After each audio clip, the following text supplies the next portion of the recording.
Hey there and welcome back to XCOM. My name is Pete and today we complete another episode of our XCOM Enemy Within Ironman Impossible walkthrough. In the last episode we started researching weapon fragments, we bought a medkit and we completed an abduction mission in China. And before we begin, that medkit we bought was actually good for another achievement, which I simply forgot to edit in. So to get us started, we retroactively unlock the Combat Ready achievement, and if things go as planned, a few more will follow in the next few minutes. We can now begin the episode by awarding the Cross of Jared to one member of our squad. At the end of the last episode, we received this medal as a reward for completing the second abduction mission, and you were able to vote whether the Cross of Jared should give a defense or an aim bonus. The result was fairly even, but slightly in favor of the defensive upgrade, so that is what we'll go with. The Cross of Jared therefore now grants a +5 bonus to defense when in cover. The only question that remains is who to give it to. It makes sense to give this to someone who will be at the front of the action and shot at very often, so Sniper Rosilius, for example, is probably not a good candidate. A better choice in my opinion would be Adam Work. As our assault, he will likely be scouting ahead, closest to the action and under fire very often, so I think it makes sense to give him a little extra protection.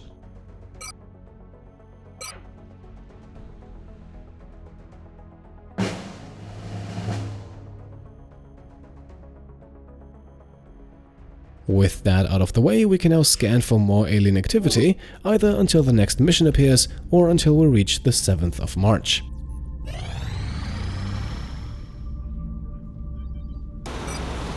Right, it is now the 7th of March, the excavation project is complete and we have to stop scanning right here because we have some building to do.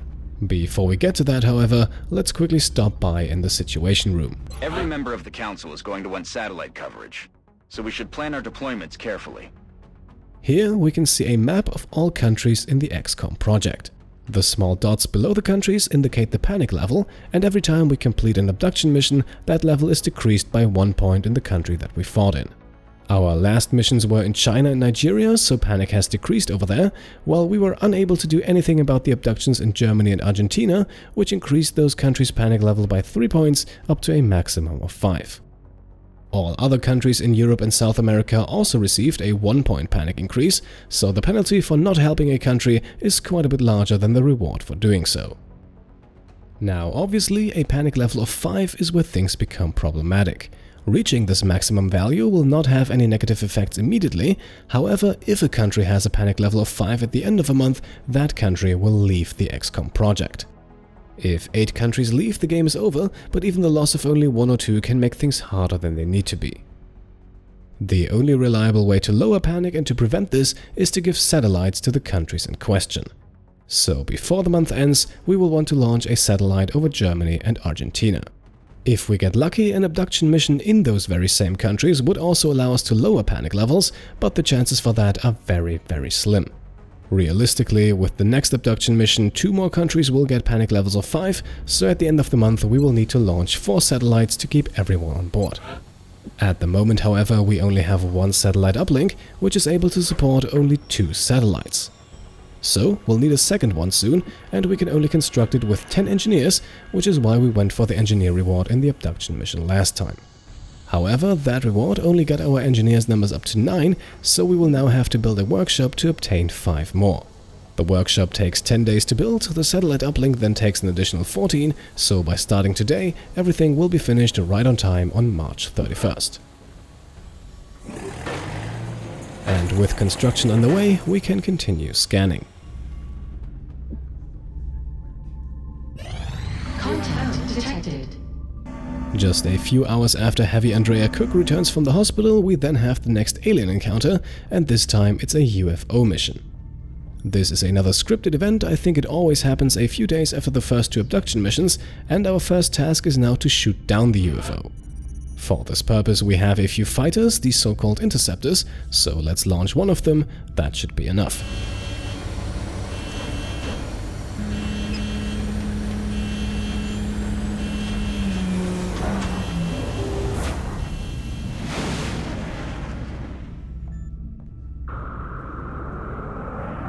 We have eyes on the bandit. In this window we can now see the Interceptor fight against the UFO. Both will shoot at each other, but we only need 2 hits to down the UFO, and here we are, the UFO is down. This unlocks the Tables Turned achievement, and it's now time to send in the infantry to investigate the crash site. Central, this is Voodoo 37. We have a confirmed kill on bogey 001. I repeat, the UFO is down. I'll copy, over. Solid copy, Voodoo 37. Nice work. Central out. All right, people. Retask Recon Satellite Bravo and get me a visual on that crash site. She's coming into range now, sir. On screen. Magnify.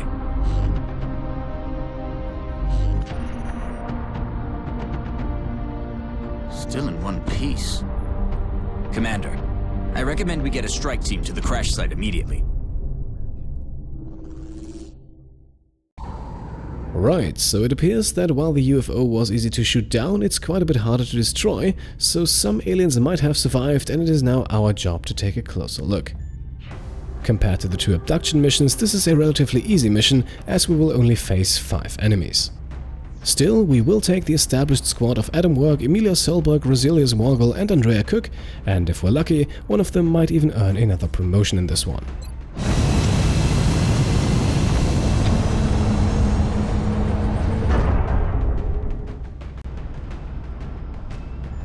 We have visual on the mission site. Setting down.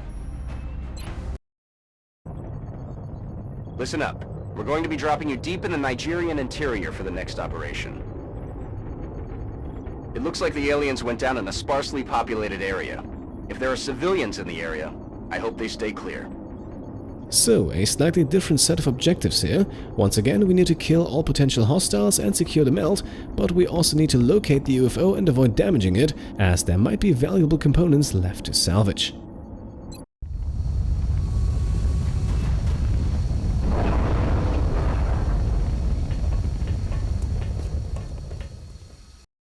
This is Big Sky. We're just north of the crash site. Strike 1 is in position to engage. Loud and clear, Big Sky. We'll monitor those readings from here. Strike 1 is authorized to assault the alien craft. We now find ourselves on a relatively large map in the forest with lots of open ground, but thankfully also with rocks and trees that provide cover, and cover is what we will get everyone into before activating Overwatch.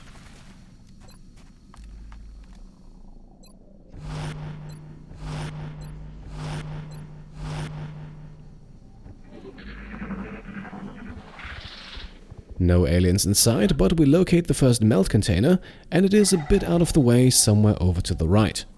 It feels though as if we need to progress further in the direction we're going to get to the UFO, so we might have to let this one slide. If the container is still active by the time we finish the mission, we will collect it automatically, but for now, let's push ahead. Enemy in sight. Emilia reveals the first nest of aliens, and 2 sectoids have now taken cover right next to each other. They are out of range for the rest of the squad, so we'll move Andrea and Wargull a bit closer.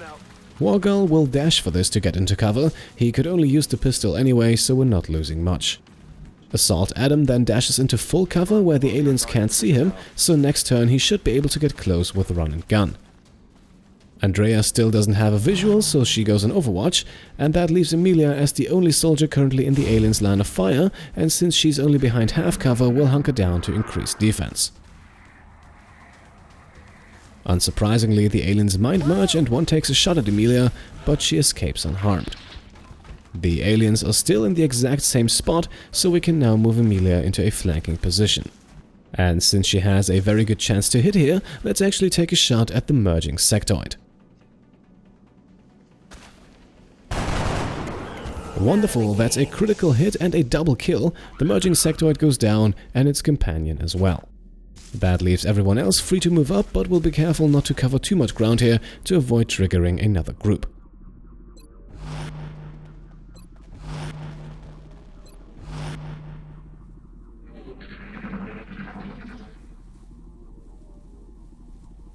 Shh, I think I heard something. Positive enemy contact. That next group then reveals itself on the alien's turn, and we're lucky we put Adam on pistol overwatch, as he can now take a reaction shot. 1 point of damage, but we're not done yet. Rosilius also draws his pistol and fires as well. His reaction shot goes wide though, and so we now have 2 more sectoids to deal with. And we can actually start things off with Sniper Wargull here, who can flank the first sectoid. He can't shoot a sniper rifle after moving, but a critical hit with the pistol would also kill the alien, so let's give it a try. We have more than enough backup options. Alright, lovely, that's one sectoid down. The last one is now an easy target for Assault Adam and his run and gun ability. Moving to firing position. Moving out.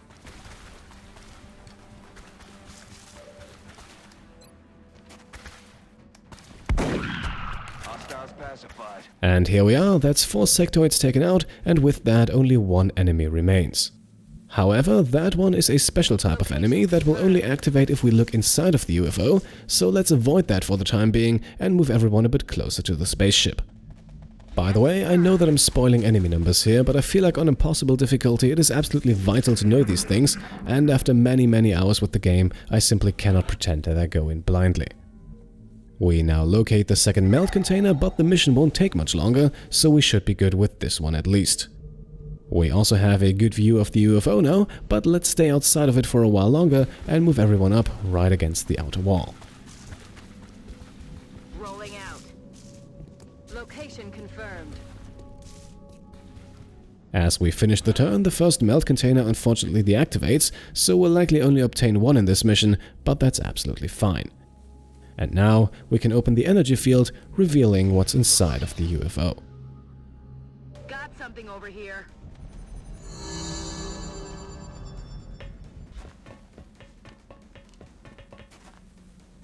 That looks like the primary power source for the alien craft. I could only hazard a guess as to the amount of power it would have to be generating to propel that ship. I'd watch your fire down there. That equipment could be highly unstable. Right, so here we have the 5th and final enemy of the mission. Looks dangerous, but health-wise it's the same as a mind-merged sectoid, and we now have 4 soldiers close enough to get flanking shots. If I'm not mistaken, Heavy Andrea will level up after this mission no matter what, so there is no need to give her any more kills. Emilia meanwhile has started off strong, so let's keep her going. No critical, but she hits for 3 points of damage, and that opens up an interesting opportunity for Rosilius Wargull. As our sniper, we want to level him up quickly, and he can now try to get another kill with the pistol right here.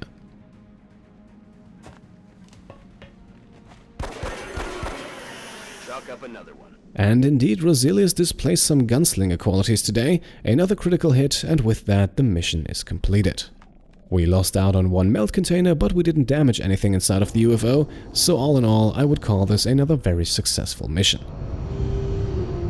I'm certainly impressed with the results so far, especially considering the conditions down there. As expected, we can now see that Heavy Andrea Cook has earned another promotion, so let's get right to it. We can now choose between 2 abilities, Bullet Swarm and Holo Targeting. The first allows us to fire Andrea's rifle and then still have an action left, while the latter grants the rest of the squad an aim bonus against enemies that Andrea has shot at. And this early in the game, Bullet Swarm is probably the better of the 2 options. I don't want to needlessly bash Holo Targeting, it's a solid ability if paired up with a few others, but as a standalone ability, which this will be for a while until Andrea earns another promotion, I prefer Bullet Swarm. It effectively allows Andrea to shoot twice in 1 turn, making up for her rather poor aim, and it also allows her to move or overwatch after firing. Later down the line, we might go with Holo Targeting for the next heavy, but for now, Bullet Swarm it is. The rest of the squad now sits nicely at 5 kills each, and I think we should see more promotions after the next mission. With the UFO mission completed, we unlock 2 new research projects, and we also once again obtain valuable materials. Next to sectoid corpses, meld and weapon fragments, we also receive Illyrium and alien alloys, as well as a UFO power source and 2 flight computers. 1 is damaged, however. But we'll leave those materials be for the moment. Instead, we can now continue scanning, as we are just 1 day away from the completion of our very first research project.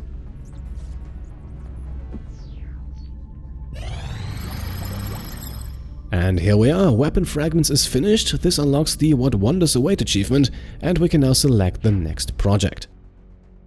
As a result of finishing this one, we can now manufacture the Scope, a weapon attachment that provides a +10 aim bonus.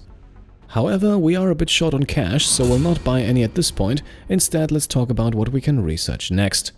We have quite a few projects available here, some take a bit longer than others, and we also don't have enough materials yet for the alien nav computer, but that's alright because we continue on a rather offensive-minded path and research beam weapons next.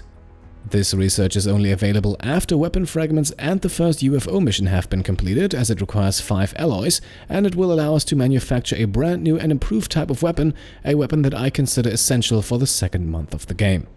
Yes, at the moment this project takes a long time to finish, but as soon as we acquire more scientists, the research time will speed up, and we also still have 22 days left in this month. I'm still having a hard time grasping what it is the aliens are hoping to accomplish here. Are they studying us? Why abduct humans seemingly at random? There must be a pattern that we haven't established yet. With our scientists occupied, we can now once again do some scanning until we find another mission or until March 11th. Right, it is now March 11th and this is another crucial date in the first month. As I mentioned earlier, we will need 4 satellites by the end of the month, and a satellite takes exactly 20 days to build, so we need to order them today to have them available before the month ends. Problem is though, we don't have nearly enough cash for that. A single satellite costs 77 credits or dollars or whatever you want to call the currency in the game, and we need 4 of them. That's a total of 308 credits, 263 more than we currently have. Luckily, there is the grey market. Here we can sell any of the items we acquire, however we do need most of these for research projects, so we need to carefully balance things out and avoid selling too much.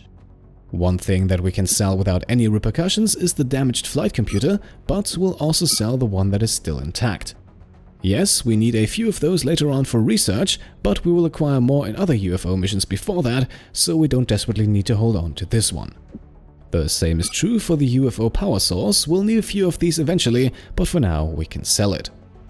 We can also sell all of the sectoid corpses, which might seem excessive at first, but if we consider that after only 3 missions we already have more than 20, and that throughout the entire game we will only need a handful for research purposes, this should not affect our long-term strategy in the slightest. This still leaves us a few credits short of the required 263, so we'll sell Illyrium and a few alloys until we have what we need.